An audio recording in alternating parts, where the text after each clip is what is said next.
नमस्कार साथियों, स्वागत है आप सभी का बातें बाजार की पर। मैं हूं अंकित अवस्थी। जैसा कि आप सभी इस बात से वाकिफ हैं कि जिस तरह से हालात स्ट्रेट ऑफ हॉर्मुज से उत्पन्न हुए, उनके चलते देश में आने वाला तेल महंगा पड़ने लगा।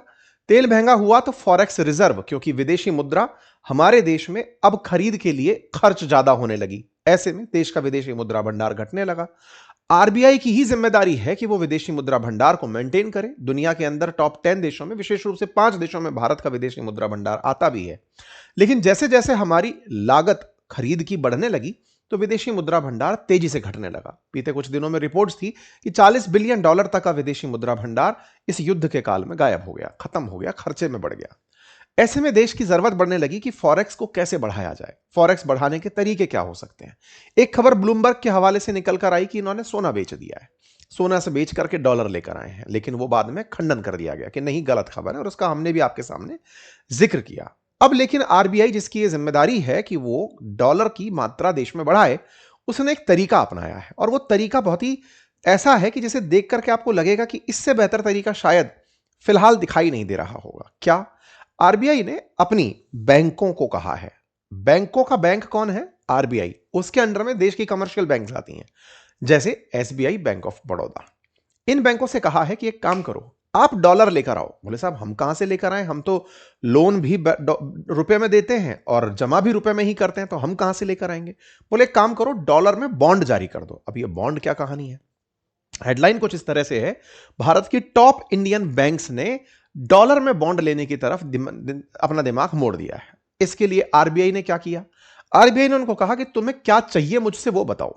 बोले, इनने कहा सर हमें बड़ी दिक्कत ये है, हम डॉलर तो ले आएंगे, पहले आपको भी बता दूं कि बॉन्ड क्या होता है, उसके बाद में फिर ये कैसे लेकर आएंगे वो भी बताऊंगा, और आरबीआई ने इनको क्या गारंटी दी वो भी बताऊंगा। बैंकों के नाम कौन कौन है? बैंक ऑफ बड़ौदा और भारतीय स्टेट बैंक, एसबीआई। इनसे कहा गया है कि आप डॉलर में पैसा जुटाओ। कितना जुटाओ?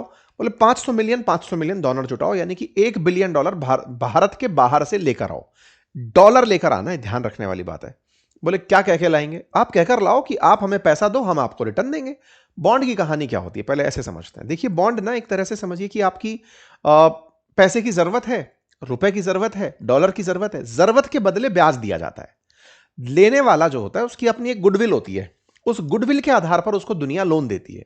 आज भारत की सबसे बड़ी बैंक अगर दुनिया के बाहर जाकर के कहे कि हमें डॉलर की जरूरत है, हमें रुपए की जरूरत है, या फिर कहिए हमें निवेश की जरूरत है, तो दुनिया के देश उसकी साख के आधार पर कि देश की सबसे बड़ी बैंक है भारत जैसे देश की, लो जी पैसे दे दो, आप बदले में क्या चाहोगे? तो जो निवेशक होगा वो बदले में रिटर्न चाहेगा कि ये तो पैसा वापस मिल ही जाए उसे, जो उसने निवेश किया है, साथ में उसे ब्याज भी मिल जाए।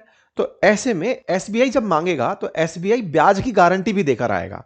बॉन्ड के साथ क्या होता है कि आप अपनी कंपनी के शेयर नहीं देते, यानी कि एसबीआई अपनी हिस्सेदारी नहीं दे रही है, गारंटी दे रही है कि मैं एसबीआई गारंटी देता हूं, अगर तुम्हें पैसे देने दे दो, मैं तुम्हें ब्याज समेत पैसा वापस लौटाऊंगा। कितना ब्याज?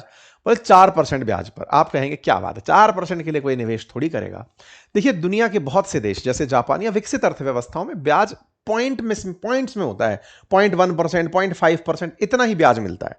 भारत जैसा देश जब 4% ब्याज की बात में ऑफरिंग करेगा तो यह अपने आप में उन देशों के लिए एक बड़ी उपलब्धि होती है कि यानी श्योर सिक्योर तरीके से, मान लीजिए कि गल्फ नेशंस ने कहा कि सॉवरेन वेल्थ से हम अपने यहां पर, आपके यहां पैसा लगा रहे हैं, तो आपने फंड निकाल करके डॉलर में लगा दिया, भारत ने 4% के हिसाब से दे दिया, उनके देश में भी कोई टैक्स नहीं लगा और हमारा काम भी चल गया।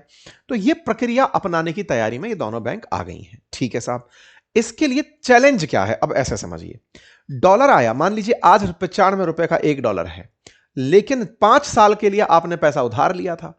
जिस तरह से डॉलर के सामने रुपया पस्त हुआ, 85 से 95 पहुंचता, हमने कुछ ही समय में देखा, पता चले अगले 5 साल में ये 95 से पहुंच के 105 पहुंच गया, फिर क्या करिएगा?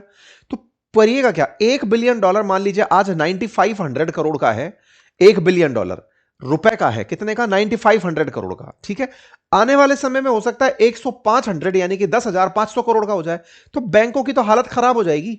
9500 की जगह 1000 करोड़ एक्स्ट्रा और देना पड़ गया। बोले साहब ये तो बहुत ही खराब रिटर्न निकल कर आया। तो बैंकों को यह टेंशन रहती है कि हम डॉलर तो ले आएंगे, लेकिन डॉलर हमारे देश में तो कहीं चलता नहीं है, डॉलर का ब्याज कहीं दे नहीं सकते, डॉलर ब्याज पे ले नहीं सकते, तो क्या करेंगे? तो बैंक मांग कर तो डॉलर लाएगी विदेशी बाजार से, आकर वो आरबीआई को देगी कि ये पकड़ो महाराज आरबीआई, अब इस डॉलर के बदले आप हमें रुपया दे दो। तो अब क्या हुआ है ना, आरबीआई ने इन बैंकों से कहा है कि जाओ डॉलर लेकर आओ, ये लेकर आएंगे। बैंकों से कहा है कि तुम्हारी जरूरत जो है पैसे की, बैंकों को जरूरत पड़ती है एक्सपेंशन के लिए, बैंकों को लोन देने के लिए, सस्ती लेंडिंग करने के लिए। तो आरबीआई ने कहा कि मैं आप लोगों को जो आप डॉलर लेकर आएंगे उन्हें आप मुझे जमा कराना, मैं उसके बदले आपको रुपया लौटा दूंगी, आप उतने रुपए में अपना काम चला लेना। बोले महाराज वो तो ठीक है, लेकिन कल को फिर हम आपसे डॉलर छुड़वाने जब आएंगे तो आप हमसे उन डॉलर को खरीदने के नाम पर बहुत ज्यादा रुपया नहीं वसूल लेंगे। उस समय डॉलर और रुपए के अंदर कोई दिक्कत हो गई तो फिर तो हम मर जाएंगे। तो बैंकों को आरबीआई ने इसी जून 2026 में यह गारंटी दी कि चिंता मत करो, आपके साथ मैं करेंसी स्वैप एग्रीमेंट पहले ही कर ले रहा हूं। मतलब आप अगर डॉलर कभी 5 साल में लेने आएंगे वापस हमसे, क्योंकि चुकाओगे तो डॉलर ही बाहर, तो लेने आओगे तो 1.5% ब्याज लेंगे आपसे आज की कीमत पर। मतलब आज अगर 9500 रुपीज का $1 बिलियन है तो इस पे 1.5% ही एक्स्ट्रा हम लेंगे। अब चाहे डॉलर 105 का हो जाए, चाहे 120 का हो जाए, चाहे जितने का हो जाए, हम आपसे 1.5% ज्यादा लेंगे, आज की दरों पर लॉक करा लो, यानी एक्सचेंज रेट फिक्स करा ली। बैंक इस तरह से करा के क्या फायदा पा गए? फायदा यह पा गए कि आज की रेट में डॉलर और रुपए का जो भी भाव चल रहा है बैंकों ने वो लॉक करा लिया 5 साल के लिए। यानी 5 साल बाद अगर एसबीआई डॉलर चुकाती है तो आरबीआई से जब डॉलर वापस मांगेगी तो उसे बदले में जो रुपया देना पड़ेगा वो 1.5% ही एक्स्ट्रा देना पड़ेगा। अब समझना, 1.5% यहां एक्स्ट्रा दिया और 4% सामने वाले को ब्याज दिया, तो कुल मिलाकर एसबीआई को वो पैसा कितने में पड़ गया? 5.5% में पड़ गया। तो एसबीआई 5.5% में कुल मिलाकर के बैंक में पैसा लेकर आ गई। 5.5% में लेकर आई, अब आपको कितना परसेंट में उधार देती है उसमें वो कमा जाएगी। बैंक का काम ही ये है, उधार लेना फिर आपको देकर ब्याज में पैसा कमाना। तो ये पूरी प्रक्रिया जो है, उम्मीद है अब आपको समझ में आ गई होगी। इसी कारण से ये बड़ी हेडलाइन बन गई। तो हेडलाइन जब बनी तो ये बनी कि top Indian state lender eyes first dollar bond since RBI.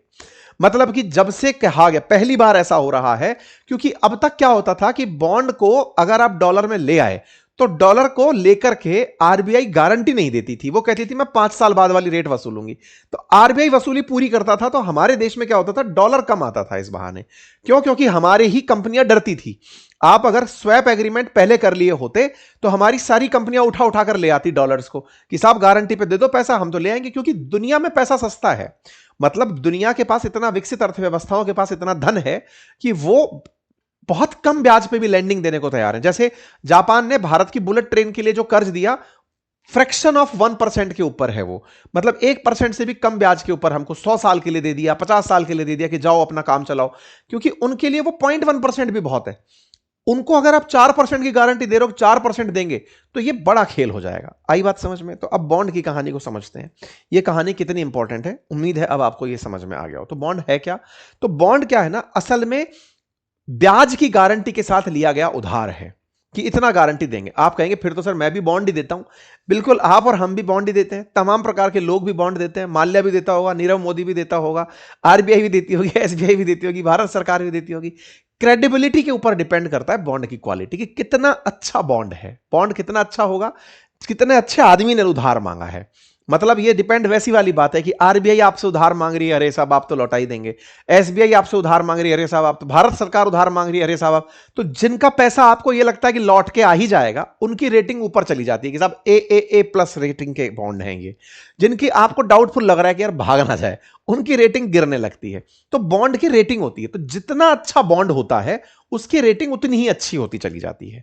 जितना बेकार बॉन्ड, मतलब जिसके ऊपर रिस्क ज्यादा। अब रिस्क वाले खेल कैसे खेलते हैं, उन्हें भी पैसा चाहिए, तो वो फिर ब्याज का रिटर्न ज्यादा अच्छा ऑफर करते हैं आपको कि इतना % ब्याज दे देंगे, ये कर देंगे। तो तमाम प्रकार के बॉन्ड है, गवर्नमेंट बॉन्ड है, ट्रेजरी बॉन्ड है, कॉर्पोरेट बॉन्ड है, कन्वर्टिबल बॉन्ड है।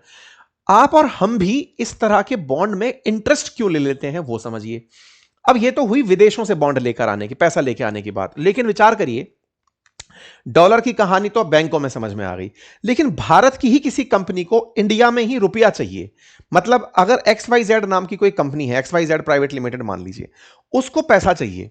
पैसा चाहिए तो वो क्या करेगा, आम जनता से कहेगा कि देखो मैं अपना हिस्सा तो आपको नहीं दूंगा, गारंटी जरूर दे सकता हूं कि इतना % रिटर्न दूंगा। आप में से कुछ लोग कहेंगे कि सर कंपनी कौन है ये बताओ। मान लो कि आपको सुनने में आ गया रिलायंस ने मांग लिया, अडानी ने मांग लिया, टाटा ने मांग लिया, बिरला ने मांग लिया कि ये लोग पैसा मांग रहे हैं, और साथ में गारंटी और दे रहे हैं। तो होता क्या है, जब वॉलेटाइल मार्केट होता है ना, जब लोगों को यह लगता है कि बाजार कभी भी गिर रहा है उठ रहा है, तो बॉन्ड मार्केट की तरफ दुनिया भागने लगती है। क्यों? क्योंकि वहां पर गारंटीड रिटर्न देने की वो बात करता है कि इतना परसेंट तो मैं रिटर्न दूंगा ही दूंगा। हालांकि यह ध्यान रखने की बात है, अगर कंपनी फेल मार गई तो गारंटी गई, लेकिन फिर भी बहुत बड़ी कंपनी है, तमाम तामझाम उसके हैं, ये फेल मार गई तो देश में बड़ा सेटबैक आ जाएगा, इस तरह की too big to fail type की कंपनी है। तो उसमें क्या होता है कि लोग बॉन्ड में निवेश करते हैं। तो कई देश, मतलब अपने जैसे देश में, जहां जिन्हें फिक्स रिटर्न चाहिए होता है कि इतना परसेंट ब्याज की गारंटी दे रहा है, तो लोग बॉन्ड में निवेश करते हैं। तो डॉलर बॉन्ड वर्सेस साधारण बॉन्ड में क्या अंतर हुआ? बॉन्ड में जब डॉलर में उधार मांगा जा रहा हो तो डॉलर बॉन्ड, और साधारण बॉन्ड मतलब कोई कंपनी देश की ही है, वो रुपए में पैसा उधार मांग रही है। हमारे लिए क्या फायदा है? हमारे लिए तो दोनों में फायदा है। डॉलर बॉन्ड से हमारा फॉरेक्स बढ़ेगा, क्योंकि अल्टीमेटली देश में विदेशी मुद्रा आएगी, और उम्मीद कर रहे हैं विदेशी निवेशक, तो मतलब हमारे देश में चर्चा इस बात की चल रही है कि आरबीआई के द्वारा ये जो शुरू की गई हेजिंग फैसिलिटी है, इसका फायदा ये मिलेगा कि हो सकता है 15 से 20 बिलियन डॉलर तक भारत में चला आए, क्योंकि ये तरीका आरबीआई ने आज के फॉरेक्स को संभालने के लिए ही किया है कि दुनिया को दिखाएं तो सही, हमारी इन कंपनियों को पैसा चाहिए, ये कंपनियां पैसा लाएंगी, मैं उनको गारंटी दूंगा कि तुम्हें इतना पैसा मिल जाएगा। तो एक तरीका, उम्मीद है आपको समझ में आया हो। अब आगे बढ़ते हैं। क्या यह पहली बार है? नहीं, दुनिया भर में बहुत बार हुआ है। जैसे चाइना की अलीबाबा ने $7 बिलियन जुटाए थे, ऐसे कभी चाइना ने अमेरिका से पैसे जुटाए थे, और अमेरिका से पैसे लेके अमेरिका का पैसा चाइना में यूज किया और बड़ी कंपनी बन गई। ऐसे ही इंडोनेशिया की कंपनी ने 2026 में हाल ही के अंदर ही 1.5 बिलियन डॉलर ऐसे ही जुटाए। तो बड़ी कंपनियां ऐसे अंतरराष्ट्रीय बाजार से डॉलर जुटाती हैं और जुटा करके अपनी तरफ से गारंटी देती हैं कि साहब हम रिटर्न कर देंगे। क्या एसबीआई पहली बार कर रहा है? देखो, एसबीआई ने पहले भी किया ये काम। 2 सितंबर 2025 को भी ऐसे ही हुआ था, 5 साल के लिए लिया था, लेकिन तब क्या गारंटी नहीं थी? करेंसी स्वैप की गारंटी नहीं थी, इनको हेजिंग नहीं मिली थी कि तुम पैसा ले लो, हम तुम्हें इतने ही परसेंट पर रिटर्न करेंगे। एसबीआई के लिए ये अब अपॉर्चुनिटी है, क्योंकि आरबीआई को पता चल गया कि मेरे पास डॉलर कम हुए तो दिक्कत हो जाएगी, तो कैसे दुनिया से पैसा निकालें, तो उसके लिए हमने ये तरीका अपनाया। तो तरीका अच्छा है। एसबीआई और बैंक ऑफ बड़ौदा अब इसी आरबीआई की फैसिलिटी का, जो सब्सिडी फैसिलिटी है, इसका लाभ लेकर देश के लिए डॉलर लेकर आएंगे। ठीक है साहब। आरबीआई की योजना कब आई? जून 2026 में आई थी, और इसके अंदर पूरी तरह जोखिम अब आरबीआई उठा रही है, मतलब 1.5% ही वसूलेगी जब आप 5 साल बाद मांगोगे। यह व्यवस्था कुछ दिन पहले ही आई है, 10 जून की खबर आप देख सकते हैं। RBI open new dollar rupee swap facility, जिसमें 1.5% वो मांगेगी। यह व्यवस्था क्या करने के लिए है? यह व्यवस्था करने के लिए कि कल को रुपया और गिर गया तो आपको सुरक्षित हमने हेज कर दिया, यानी कि अब आप सुरक्षित हो गए, आपको चिंता नहीं लेनी है। किसको? एसबीआई और बैंक ऑफ बड़ौदा को। तो इनके लिए बढ़िया हो गया, बढ़िया डॉलर रुपी स्वैप फैसिलिटी हो गई, जिस तरीके से अब इनको लाभ होता हुआ आ रहा है। हमारे लिए किस तरह से सोचने की आवश्यकता है? तो साहब सिंपल सी बात है कि जब डॉलर बैंक लेकर आएंगी, रुपया अल्टीमेटली बैंक में पहुंचेगा, क्योंकि डॉलर लेकर के डॉलर को वो लैंड नहीं कर सकती। हमारे देश की कोई भी कंपनी जब डॉलर में निवेश लेती है, चाहे कोई हमारी प्राइवेट कंपनी हो, सरकारी कंपनी हो, वो डॉलर लेकर सबसे पहले आरबीआई को पकड़ाती है, सर ये लीजिए हम ले आए, अब हमें रुपया दे दो। आपने अगर देखा हो ना कि रिलायंस के अंदर जियो ने इन्वेस्ट किया, तो जियो का इन्वेस्टमेंट भी डॉलर में आया, लेकिन वो जाएगा आरबीआई के पास। आरबीआई उस डॉलर के बदले रुपया देती है कि ये पकड़ो, अब देश में रुपये से काम चलाओ। तो कहने का मतलब यह है कि देश में आता हुआ कोई भी निवेश हमारे लिए अल्टीमेटली लोन की फैसिलिटी को आसान करेगा। अब एसबीआई जब वो लेकर आएगी तो आपको भी देगी, तो कम से कम आपको भी ज्यादा धन मिलता चला जाएगा। ये कुछ इस प्रकार की व्यवस्था होती है। ठीक है। अब जब ये सारी बातें चल रही हों तो दिमाग में एक सवाल आता है कि अगर मुझे अपने देश के अंदर किसी ऐसी जगह व्यवस्था में पैसा इन्वेस्ट करना हो जहां से ऐसा रिटर्न मुझे भी मिल सके, मतलब इस तरह से समझिए इस बात को कि अगर मुझे कोई ऐसा जगह निवेश का ऑप्शन मिले जहां से मुझे भी पैसा इसी तरह से ब्याज की गारंटी के साथ मिल जाए, तो आपके सामने मैं एक ऑप्शन शो कर रहा हूं, दैट इज स्टेबल मनी। इस जगह पर आप 12% तक पर एनम फिक्स रिटर्न प्राप्त कर सकते हैं। मतलब एक तरह से समझिए कि यहां पर स्टेबल बॉन्ड जैसे प्लेटफॉर्म पर काफी ज्यादा, मतलब आप इस तरह से काम ले सकते हैं, जो एक सेबी रजिस्टर्ड ब्रोकर है। स्टेबल बॉन्ड के साथ अब कोई भी सिर्फ 1,000 रुपए के बॉन्ड इन्वेस्टमेंट्स को शुरू कर सकता है। इस प्लेटफॉर्म पर 9 से लेकर के 12% तक 12% तक फिक्स रिटर्न आप कमा सकते हैं। इसके साथ साथ यहां पर कई तरह के, यानी कि तरह तरह के बॉन्ड की फैसिलिटीज उपलब्ध हैं।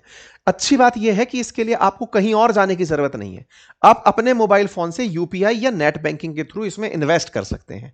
इसके साथ ही स्टेबल मनी ऐप पर स्टेबल बॉन्ड सेक्शन में आपको बॉन्ड से रिलेटेड सारी इंफॉर्मेशन क्लियर और ट्रांसपेरेंट तरीके से दिखाई जाती है, जैसे कि रिटर्न, पे आउट डेट्स, रीपेमेंट शेड्यूल। इसके अलावा आप अपने अपने इन्वेस्टमेंट की सारी इंफॉर्मेशन स्टेबल बॉन्ड के डैशबोर्ड पर भी देख सकते हैं। कितना इन्वेस्ट किया, कब पे आउट मिलेगा, कब मैच्योरिटी है, ये सब कुछ क्लियरली विजिबल होता है। और अगर कभी भी आपको पैसे की अर्जेंटली जरूरत पड़ती है, देन मैच्योरिटी से पहले भी सेल का ऑप्शन होता है, वो भी आप without any exit fees use कर सकते हैं।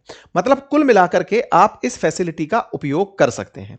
अगर आप अपने पोर्टफोलियो में इन्वेस्टमेंट के ट्रेडिशनल ऑप्शंस के साथ साथ एक ऐसा ऑप्शन भी ऐड करना चाहते हैं जिसमें फिक्स रिटर्न और रेगुलरली पे आउट स्ट्रक्चर हो, तो आप स्टेबल बॉन्ड पर ट्रस्ट कर सकते हैं।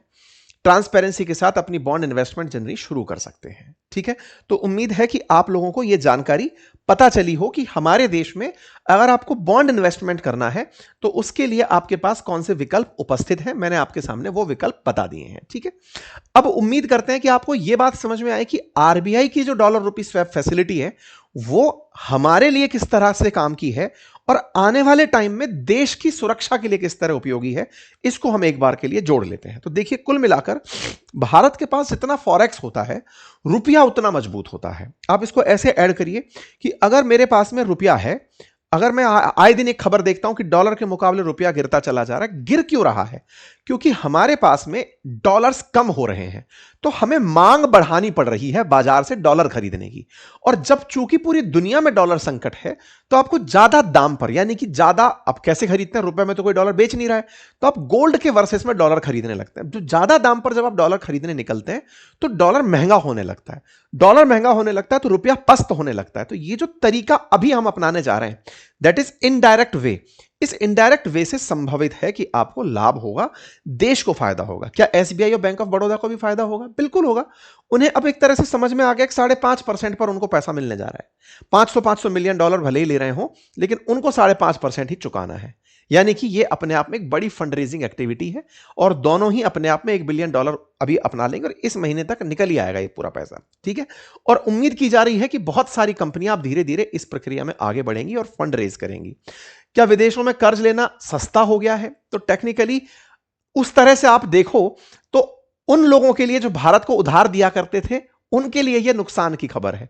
आरबीआई ने उन लोगों के लिए यह जो फैसिलिटी कर दी कि आरबीआई आपको बॉन्ड पर इंटरेस्ट लौटाने की बात कर रही है, तो एसबीआई जैसे बैंक जो 4% की गारंटी के साथ बाहर आ रहे हैं, उन्हें भारतीय बाजार अट्रैक्टिव तो लगेगा, लेकिन भारतीय बाजार में निवेश के जब ज्यादा ऑप्शंस खुलकर आएंगे तो फिर उन्हें भी सस्ते दामों पर लैंडिंग देनी होगी। मतलब ऐसे समझिए, अब तक एक आध ही व्यक्ति था जो आपसे चाह रहा था तो मन माफिक आपको ब्याज देना पड़ रहा था, लेकिन जब एक साथ बहुत सारे एवेन्यूज ओपन हो जाएंगे तो भारत जैसे देश में जब आरबीआई किसी को यह श्योरिटी दे रही है तो बाजार ओपन होगा, तो इसके दोनों ही असर होंगे। डॉलर की मात्रा बढ़ेगी, रुपया मजबूत होगा, निवेश विदेशी आएगा। एक अच्छे स्टेप में इसे कंसीडर किया जा सकता है। तो उम्मीद करते हैं कि आपको यह जानकारी समझ में आई हो। बाकी आने वाला समय देखता है कि यह कैसे काम करता है। फिलहाल के लिए इतना ही, अपना ख्याल रखें। बाकी स्टेबल मनी का मैंने लिंक कमेंट बॉक्स में, स्टेबल बॉन्ड का लिंक मैंने कमेंट बॉक्स में पिन कर दिया है, आप उसे जरूर देखें। धन्यवाद। Fixed returns do not constitute guaranteed or assured returns. Investments in corporate debt securities, municipal debt securities/securities debt instruments are subject to credit risks, market risks, and default risks, including delay and/or default in payment. Read all the offer related documents carefully